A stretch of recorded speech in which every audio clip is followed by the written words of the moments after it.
And welcome everybody to this week's edition of the Life and Legacy Show, sponsored by the Seckler Law Firm. My name is Tim Seckler. I own the Seckler Law Firm, and at the firm we do estate planning and elder law work. We do powers of attorney, wills, trusts. We do post-death administration work. And if you haven't caught the show before, the purpose of me doing this show is really just because I'd like to provide some education. I like to help you try to avoid some pitfalls with how you plan for yourself, your well-being, your family, your finances. I like to point out some things that I see people doing wrong. I like to point out some things that I think is good planning, and just to give you education on what makes up an effective estate plan. And we do a number of things on the show. Sometimes I tell some war stories. Sometimes we do straight education on things like taxes and long-term care planning, etc. This week we're going to do a little bit of both. Before I get into that, my little disclaimer is that this show is for your education and entertainment. You do not and should not make legal and financial decisions based on what you hear on this show or anybody else's radio show. If you have a legal problem, if you have a legal question, you need to get legal advice from a lawyer. But I do hope you find the show interesting and educational. Today we're going to talk about a couple of things. And I had a week of experiences here, maybe a couple of weeks here.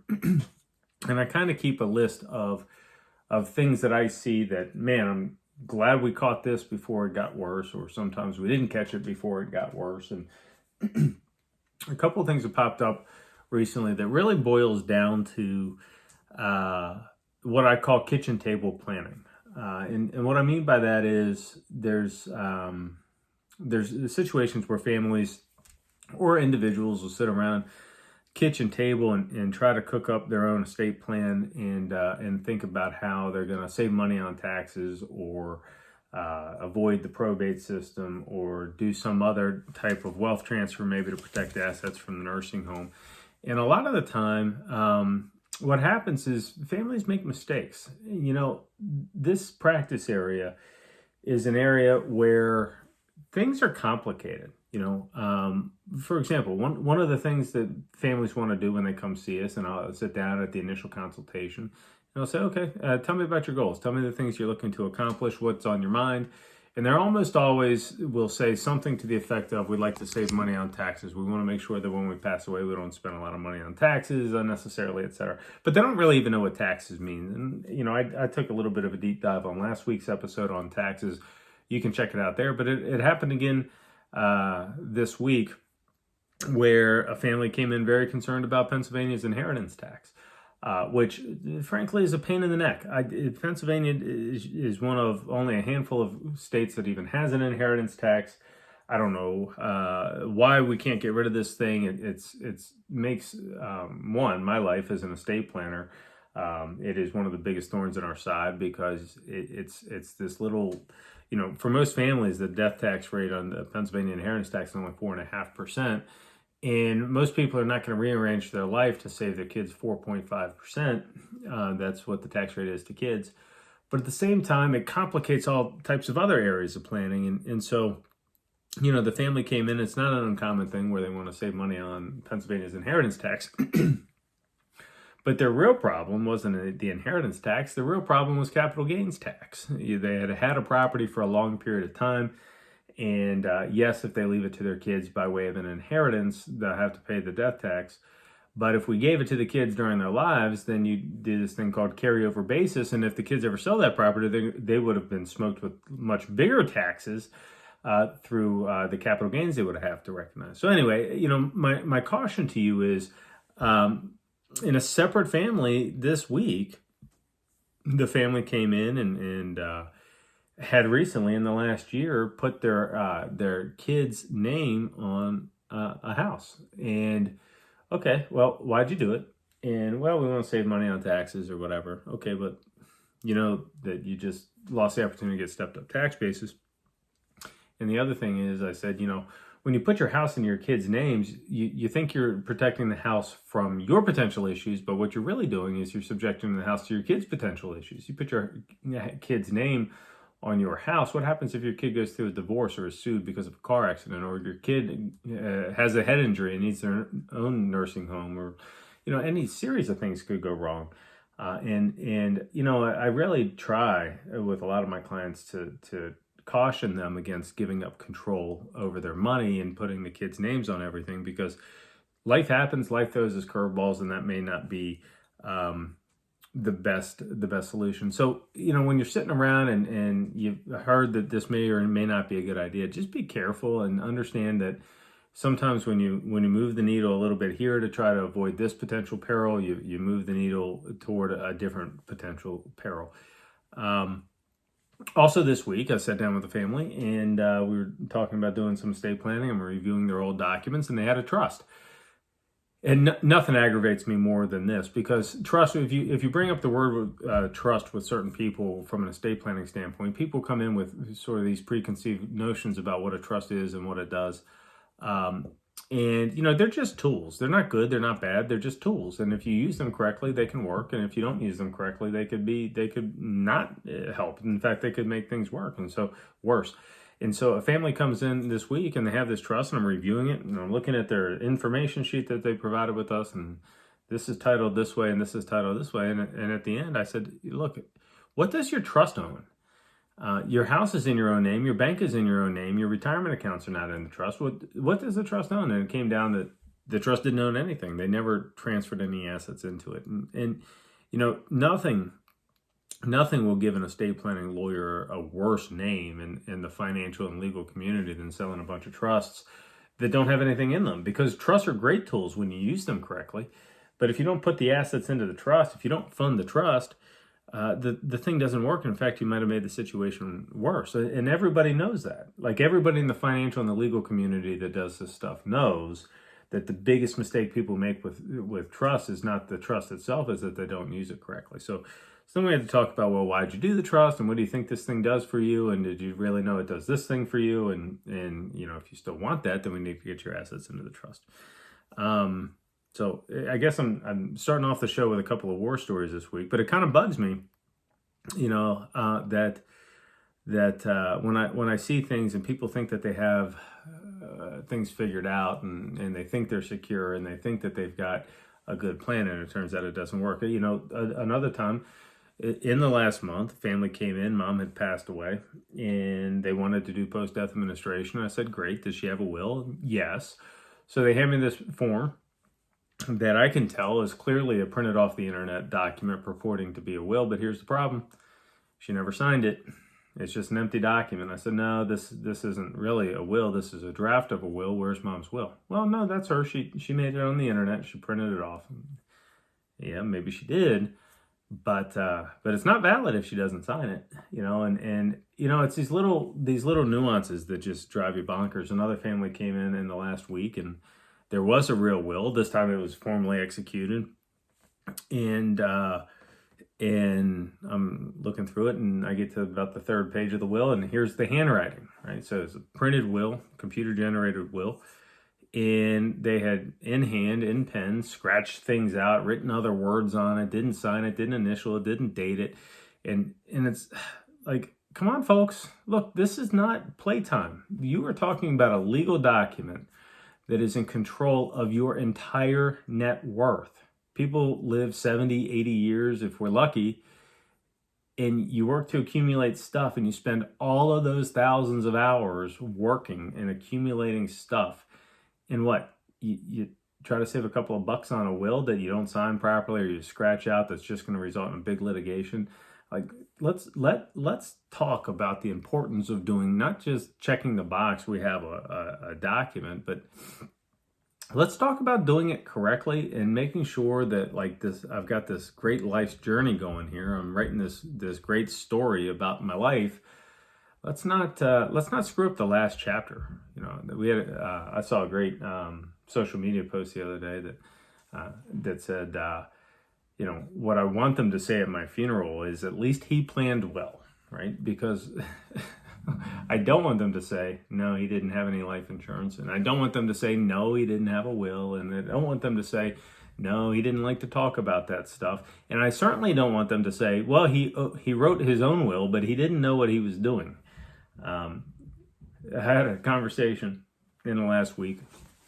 This will be the last war story here, I promise. But I had a conversation last week. I said, well, do you have a power of attorney? And the person said, no, but my mom does. I'll just copy hers and change the names. And I said, whoa, whoa, whoa, whoa, whoa, whoa, whoa, whoa, whoa.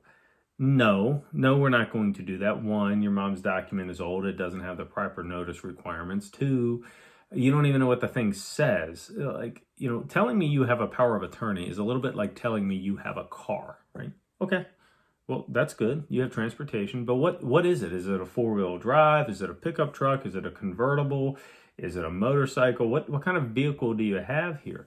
Because just telling me you have a power of attorney or just telling me you have a will doesn't tell me much of anything. Does the thing, what does it do? What does it allow? What does it authorize? And, a power of attorney document, to have a lawyer prepare a power of attorney document only costs a couple $100. And, don't assume just because no one likes spending a couple $100. Look, I don't like spending a couple $100 on much of anything either.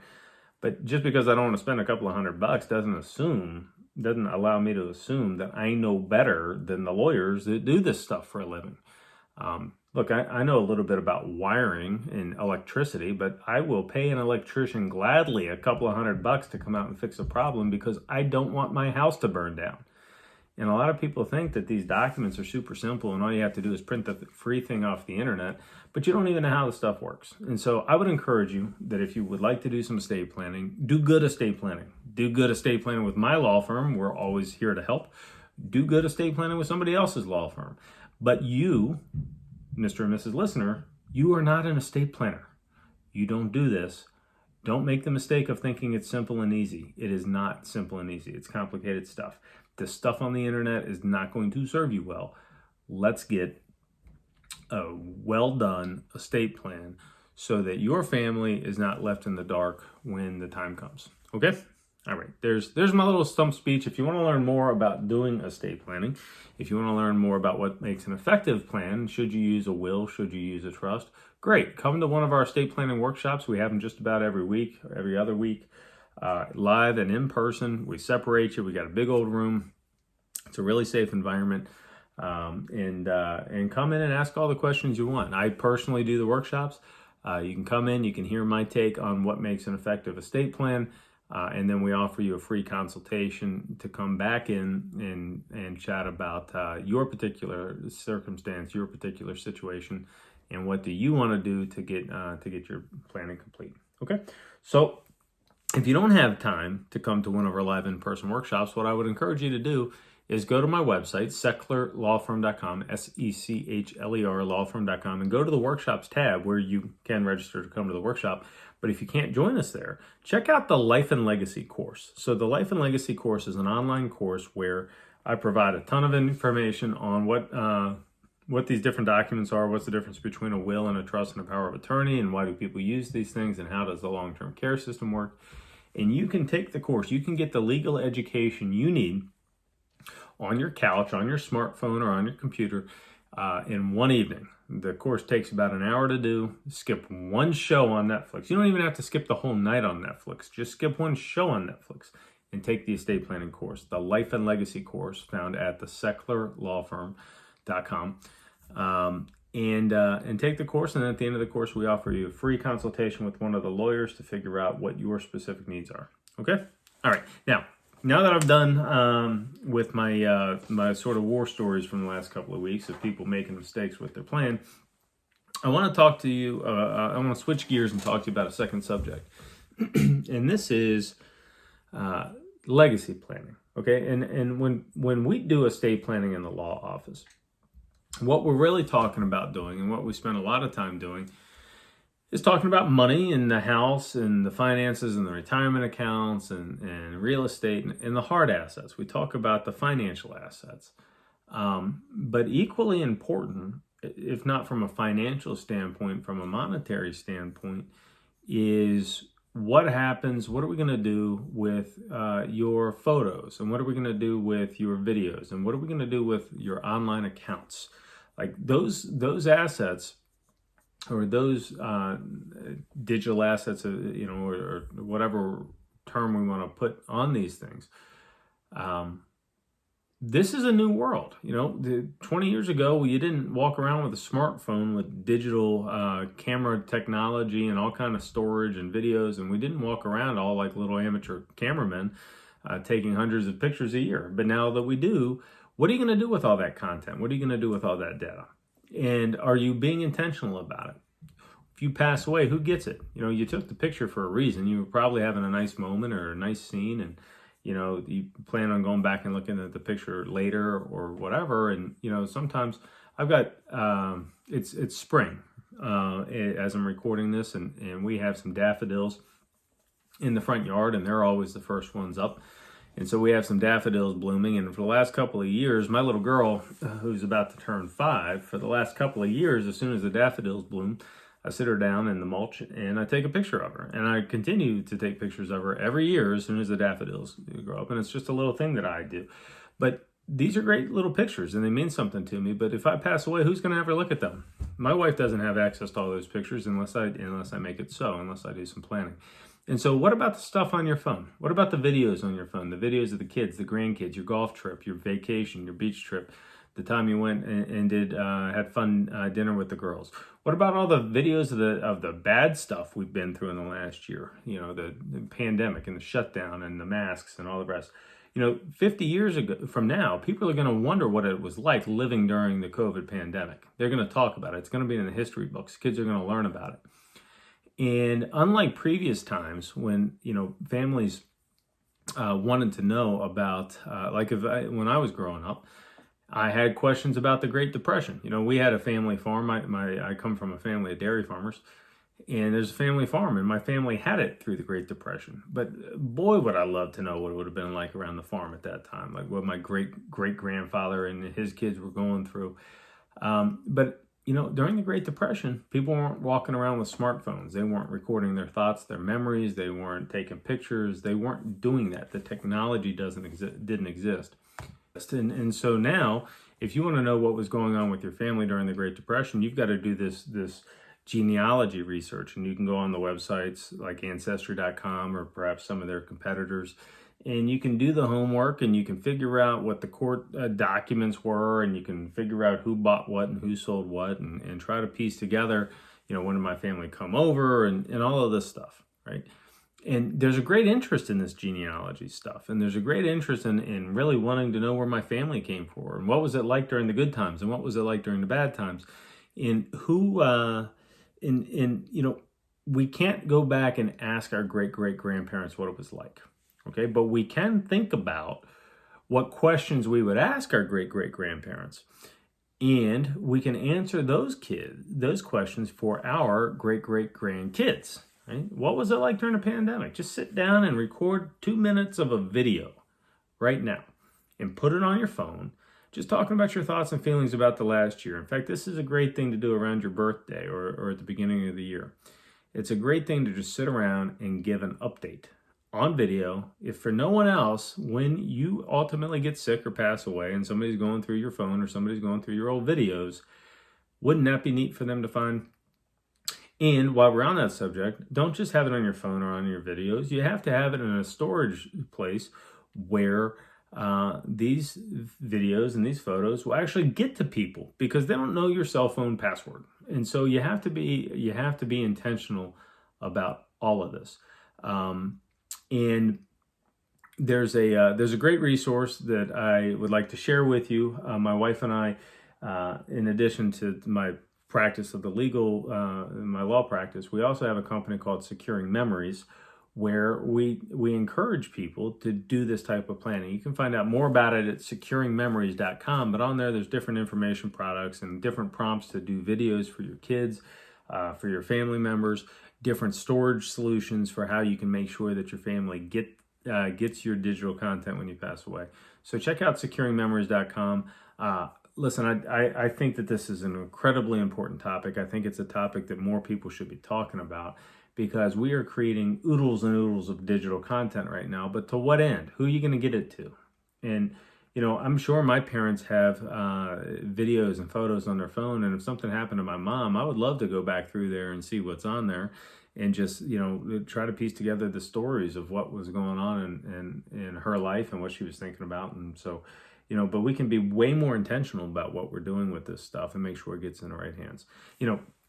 I tried to, we all, I hope, try that have kids. We all try to be good parents and teach our kids lessons. And the other night I was sharing one of my favorite little lessons with the kids, and it was the parable of, it's called the parable of the Chinese farmer. And I don't know if there was actually a Chinese farmer that ever came up with this thing, but here's how the story goes. If you haven't heard this before, it's worth a listen.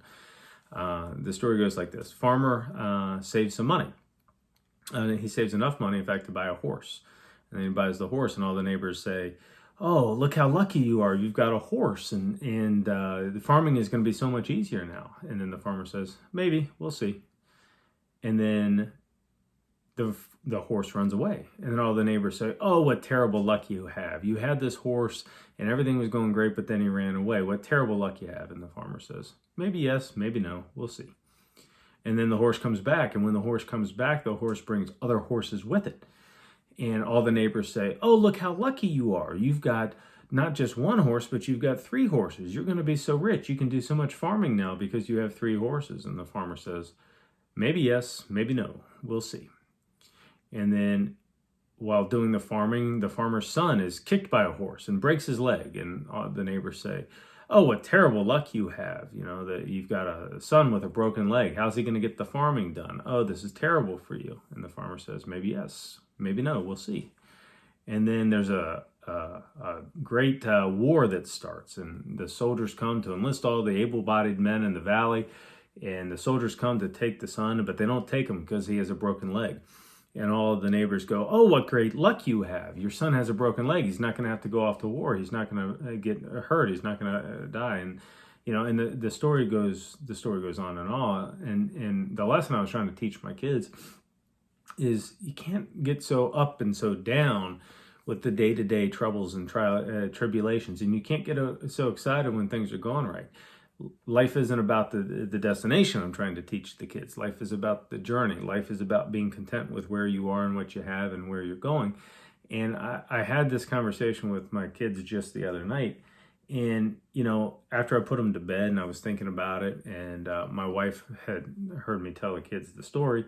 And, we kind of got in this thought process about, well, if something would happen to me, if something would happen to her, who's going to tell the kids those kind of stories? And who's going to be responsible for the morals and the ethical training and the things that we're trying to make our little kids into, productive and good members of the society as adults? But if something happens to us, who's going to do that? And should we be shouldn't I be recording little lessons like that, little things that I think about that I want my kids to know about, and I want to teach them, and I want to help them try to be happy adults and happy teenagers. And so my wife and I got in this long conversation about, what we need to do. We need to sit down in front of a camera, and we need to report it. We need to practice what we're preaching here a little bit, and record some videos. And so we've sort of committed to recording videos that would be played at our kids' major events. If you graduate college, child, or if you get married, when you buy your first home, or when you have your kids. And because I don't know that I'm going to be there when that stuff happens. I drive to work. I drive other places. I could go in an accident. I could have a heart attack.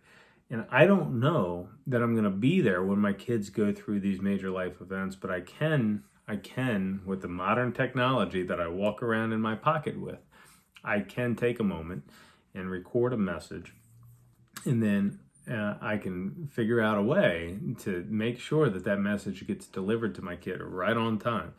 And this idea of leaving memories and leaving digital legacies and leaving important and valuable lessons and messages to our family member is a new facet of estate planning that lawyers, it's a little bit outside of the box of what your traditional lawyer talks about, but man, do I think this stuff is important. And if you'd like to get some more ideas about this topic, if anything about this has been interesting to you, check out securingmemories.com. That's my wife's website, where she is committing her full-time efforts to helping people with this, and I applaud her for it. because I think it's awesome stuff, and she's trying to be a change agent in the world. So check out securingmemories.com. Buy her new book, How to Change the Light Bulbs When I'm Gone, which is all about preparing your family for your ultimate demise and the things that they're going to need to know.